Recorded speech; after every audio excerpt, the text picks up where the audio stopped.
Monsieur le Président, chers collègues, le mois dernier, nous avons appris par voie de presse la volonté de l'exécutif d'expérimenter le port de l'uniforme dans certains lycées de notre région. Cette idée qui serait financée avec l'argent du contribuable soulève de sérieuses interrogations. Voici pourquoi. Tout d'abord, à l'heure où l'école publique traverse une crise sans précédent, cette mesure n'est pas à la hauteur des besoins réels et de l'urgence dans laquelle font face nos établissements et notre personnel.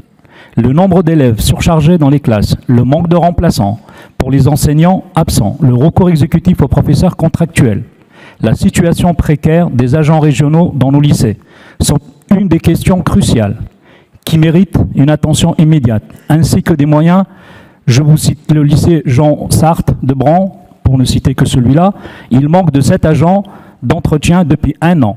Il est nécessaire d'y remédier, au lieu de se focaliser sur une mesure sans effet.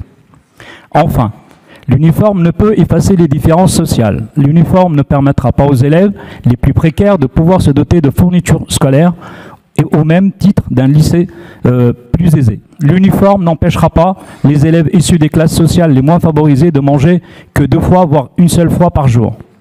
L'école que nous voulons favorise l'émancipation individuelle des élèves, garantissant l'égalité dans l'accès au savoir et à la réussite.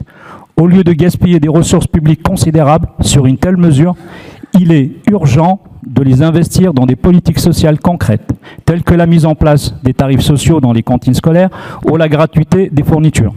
Pour donner quelques exemples, ces initiatives ont le potentiel réellement d'améliorer la vie de nos concitoyens et concitoyennes en réduisant les inégalités et en renforçant notre système éducatif. Je vous remercie.